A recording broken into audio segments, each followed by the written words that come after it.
Supreme Court yung petition na itigil ang paglibing sa aking ama at matutuloy na ang paglibing sa kanya sa libingan ng mga bayani at kami nagpapasalamat sa ating mga butihing justice sa kanilang pagkikilala sa karapatan ng aking ama bilang isang veterano, bilang isang Medal of Valor winner, bilang isang pangulo ng 20 taon na mailibing sa libingan ng mga bayani. Nagpapasalamat din kami kay Pangulong Duterte sa kanyang tuluyang at matibay na suporta sa karapatan nga ng aking ama na mailibing sa libingan ng mga bayani at umaasa kami na itong hakbang na ito ay ang unang hakbang sa siguro paghihilom ng mga sugat at mga alitan sa lalo na answer in the negative these two key questions.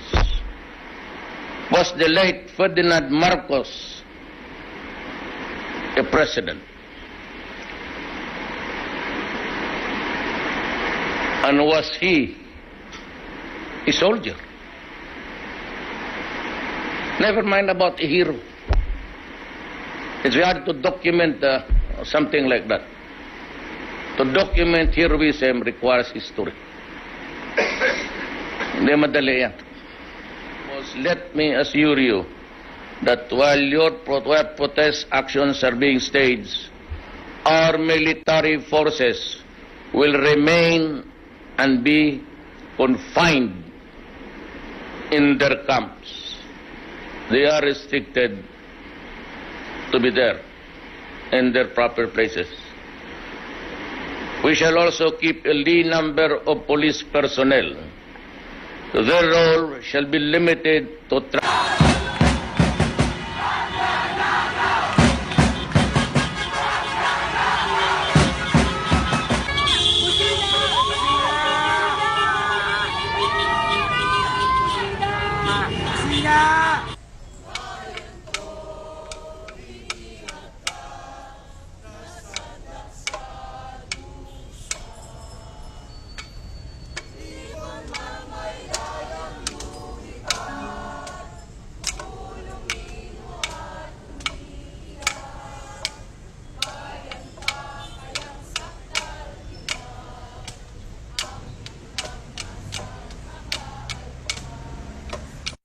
nananatiling tapat na cabinet member pero may video message para ikwento kung paano siya naging biktima ng martial law.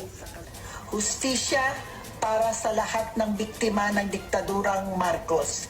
Hindi bayani si Marcos. Meron din namang may panawagan sa Pangulo. I want for him to succeed dahil yung success niya is yours and mine.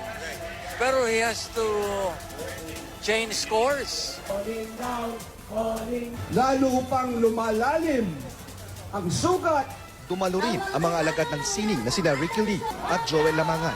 Tila pagpapasa rin ito ng sulong sa sunod na henerasyon para di makalimot. Tulad ng mga apo ng isang nagrally laban kay Marcos na nawala at kinalaunay natagpo ang patay kahit ang mga pag-ulan. Hanggang mamatay.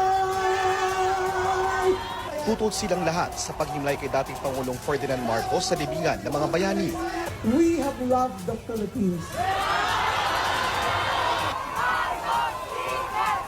Isa itong simbolo. Sabay paalala sa mga nasaktan dahil sa mga namatay at mga hindi natagpo ang biktima ng martial law.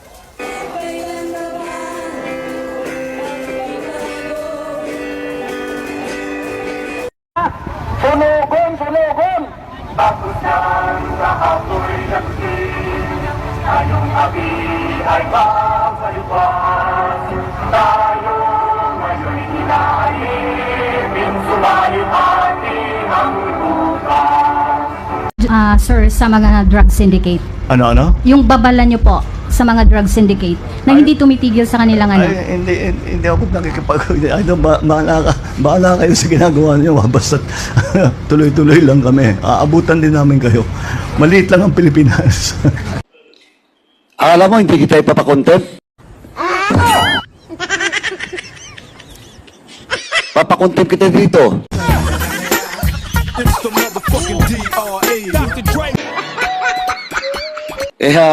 Ayusin mo yung pagsagot. the grave.